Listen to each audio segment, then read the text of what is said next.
Having reviewed the verdict form, it is in its proper order. At this time, I will publish the verdict. We, the jury, find as follows as to count 1 of the indictment, first-degree murder. The defendant is guilty of first-degree murder. Mrs. Adelson, control yourself. Count 2. We, the jury, find as follows as to count 2 of the indictment, conspiracy to commit first-degree murder. The defendant is guilty of conspiracy to commit first-degree murder.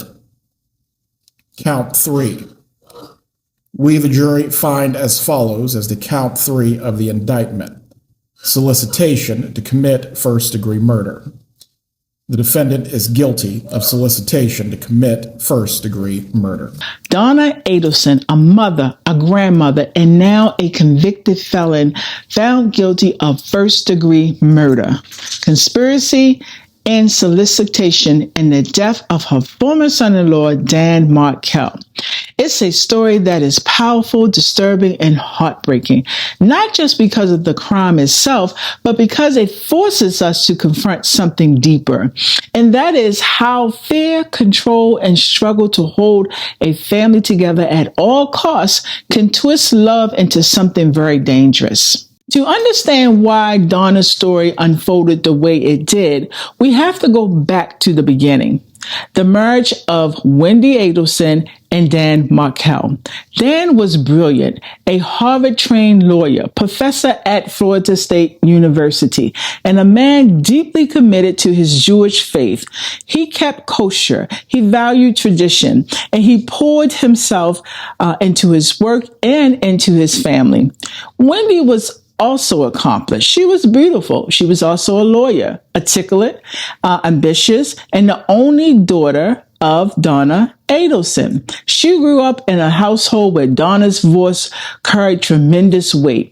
That bond never loosened, even after she became an adult, married, and had children. Dan and Wendi's union looked perfect on paper. 2 bright legal minds, both Jewish, both promising futures. But underneath all this were cracks. Dan's devotion to structure and tradition sometimes clashed with Wendi's desire for flexibility and independence.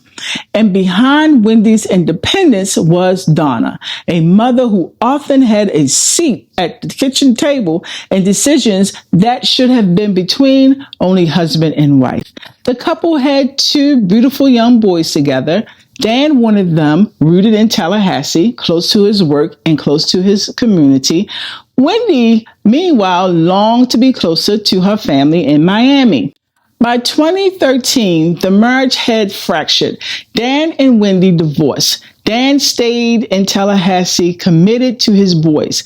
Wendi wanted to what? Reside in Miami with her family. And she asked the court for permission to move the children back to Miami. But the judge said no. The ruling kept Wendi and the boys in Tallahassee near Dan. On the surface, that might seem like a standard custody decision, right? But to Donna, it was devastating. Her daughter and her grandsons were not moving closer. They were staying attached to Dan. And here's where it gets even more compelling. Dan's attorney later revealed that Dan was planning to file paperwork accusing Wendi of fraud and misrepresentation to the court. That paperwork could have cost Wendi not only custody leverage, but also her law license and her career. And here's the chilling detail. The very day Dan was murdered was the same day his attorney was preparing to file the paperwork with the court. This is where we see the possibility that the motive went far beyond a custody battle. It may not have been just about the grandchildren. It may have been about protecting Wendi's career, her future, and the Adelson family's image and influence. So what drove Donna Adelson down such a dark path? Let's try to break it down into 4 possible motivators: fear, desperation, control, and identity. Fear. Fear at its core is one of the most powerful human emotions. It exists to keep us safe. It makes parents check if their kids made it home or not, or it reminds us to lock our doors at night, right? In small dosage, it protects, but when fear takes over, when it goes unchecked, it can distort reality and drive choices that don't make sense to anyone on the outside. For Donna Adelson, fear appears to have been a central motivator, not fear of physical danger, but fear of loss, fear of distance, fear of irrelevance, fear of being left behind. She wasn't just afraid of losing access to her grandsons if Wendi moved further away. She was afraid of losing her role as the emotional center of the family. For someone whose identity was fused with being the matriarch, that fear wasn't just uncomfortable, it was catastrophic.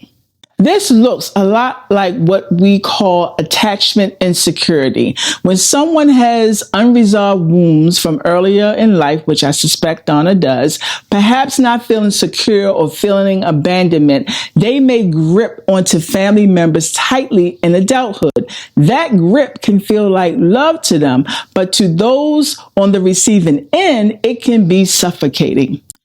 Donna's fear wasn't about one custody rule. It was about what that ruling represented. The beginning of distance, the unraveling of closeness, the loss of influence.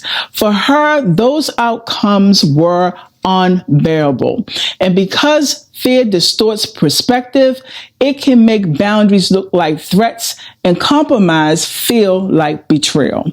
In Donna's case, fear didn't stay quiet. It grew louder with every legal setback, with every boundary Dan Markel insisted on. And when fear dominates the mind, logic takes a back seat.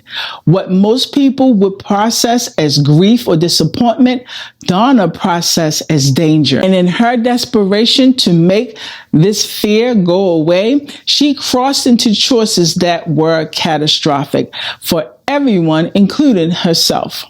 And if no one intervenes, if no one, like a therapist, a partner, a husband, a wife, a friend, if no one intervenes to help you manage that fear, it can push you into extremes. In this tragedy, fear was not just an emotion Donna carried. It was a force that steered her decisions, set the tone for her children, and ultimately played a devastating role in the murder of Dan Markel. Motivator number 2, desperation. Desperation is what happens when fear stops being just a feeling and starts becoming a driver of behavior. Fear says, I'm worried about what might happen. Desperation says, I have to fix this right now, no matter the cost. For Donna Adelson, desperation took root when she realized she couldn't get what she wanted through normal means. The court blocked Wendi's move to Miami. Dan refused to step aside. He stood up to her. The family's legal options were running out. When people feel trapped, when they believe they have no healthy options left, their thinking narrows. Coping skills break down. Imagination shuts off. Instead of weighing possibilities, the mind zooms in on one goal: make the problem go away. This is very dangerous because it shrinks perspective. Solutions that once would have seemed unthinkable start to feel like the only way out. And that's exactly what desperation can do in families. It overrides logic, empathy, and long-term thinking. For Donna, desperation to quote unquote fix the problem of Dan standing in the way of her daughter's move seems to have eclipsed everything else. Instead of seeking therapy or support or a friend or talking to someone or just accepting it, she began to search for drastic solutions. And in that state, removing Dan didn't just feel like an option. It may have started to feel like the only option. This is why we must pay attention to desperation. It's not just about feeling sad or scared. It's about the collapse of problem solving. It's when people stop seeing multiple choices and start seeing only one way forward, even if it's harmful. Desperation isn't just an emotion, it's a warning sign that your world has gotten too small. That's the time to reach out to get new perspectives and to widen the lens before desperation pushes you down a road you can't come back from. The next motivator is control. Control is often misunderstood. It isn't always about power, right? Okay. Sometimes it grows out of fear, out of anxiety, or out of a person's belief that if they don't manage everything, the whole world will collapse.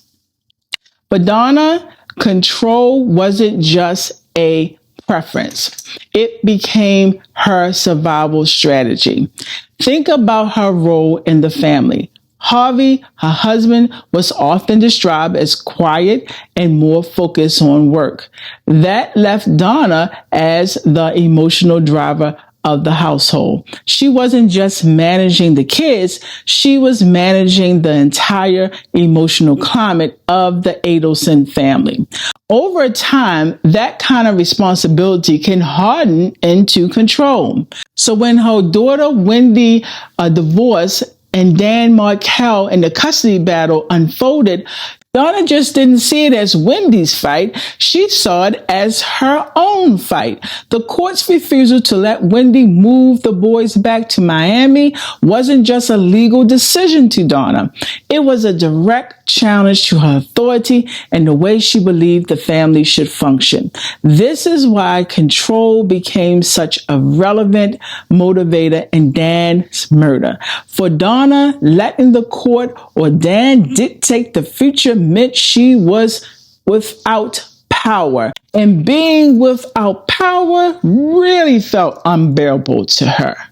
Instead of stepping back, she tightened her grip, and the tighter she tried to hold onto her family's future, the more destructive her decisions became.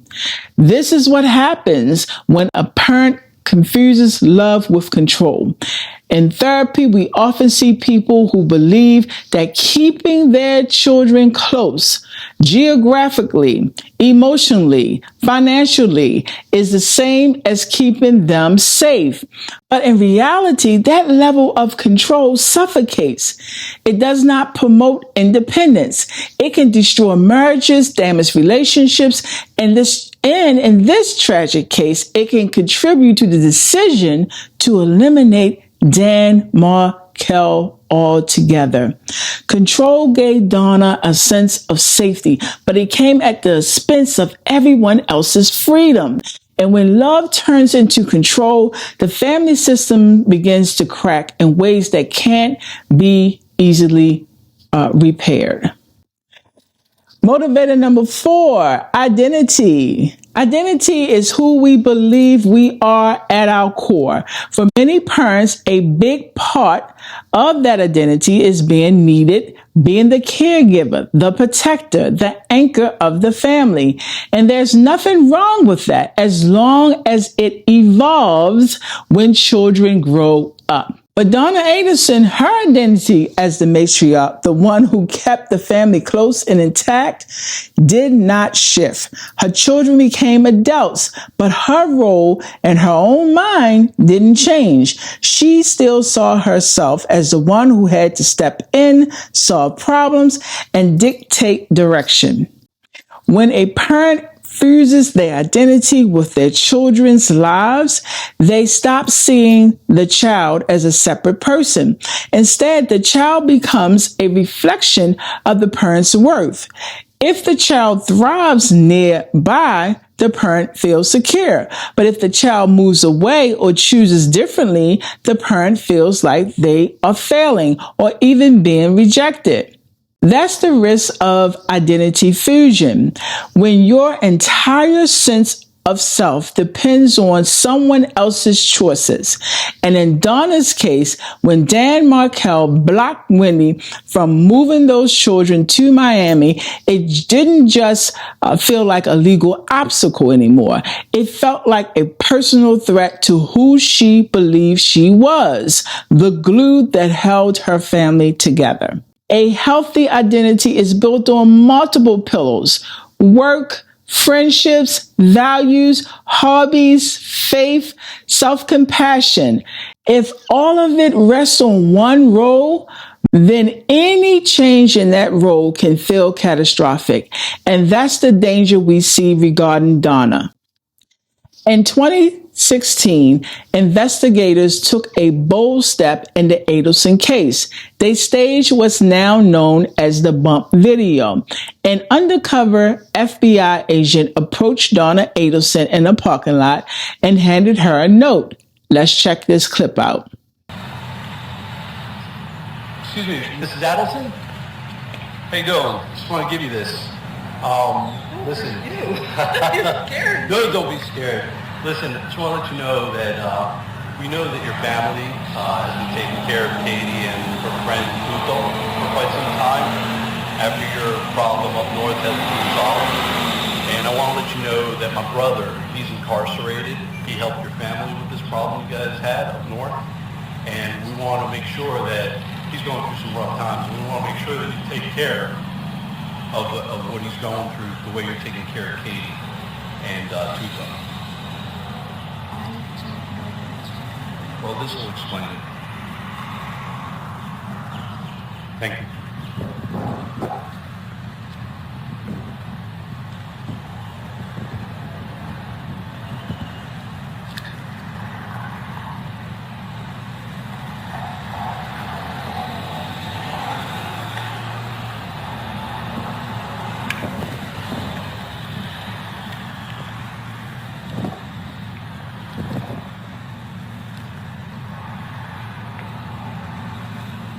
What you just saw was a FBI agent disguised as a blackmailer slipping Donna a note in a parking lot. The note demanded money in exchange for silence, suggesting the family's secret about Dan Markel's murder was known. Notice how Donna didn't ask, "What is this?" or "Why me?" Instead, she immediately went into problem-solving mode. Instead of becoming upset and frantic as most innocent people would have, Donna's instinct was to pick up the phone and call her son Charlie. And together they began talking through what the note could mean and how to respond to it. This tells us something very important. When people are innocent and suddenly accused of something that they didn't do, something as shocking as a murder, their natural reaction is usually confusion, fear, and definitely denial. Donna, however, displayed familiarity, almost like she instantly recognized what the bump was all about. Her reaction shows a family system under stress where secrecy and control had become survival tools. Instead of opening up or asking questions, she closed ranks with her son Charlie, reinforcing the echo chamber they had built together. Secrecy doesn't just keep things hidden. It becomes a family rule. It becomes an automatic response.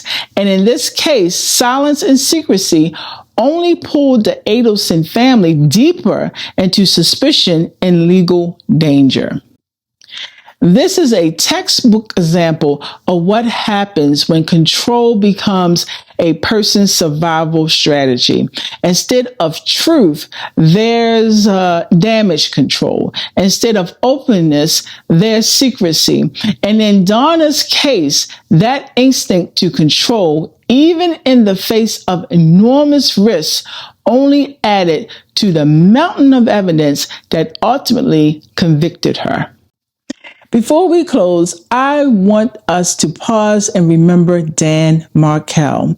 Dan was more than a name in headlines. He was a brilliant legal scholar whose work touched the field of law. He was a passionate teacher who inspired and mentored his students, a son who made his parents proud, and above all, a father whose world revolved around his two little boys. We are reminded that this tragedy is not just about Donna Adelson's choices or a courtroom verdict. It is about a man whose laughter was silenced, whose dreams were cut short, and whose children are growing up without their dad. Thank you all for joining me for this difficult but necessary conversation. See you next time. Bye-bye.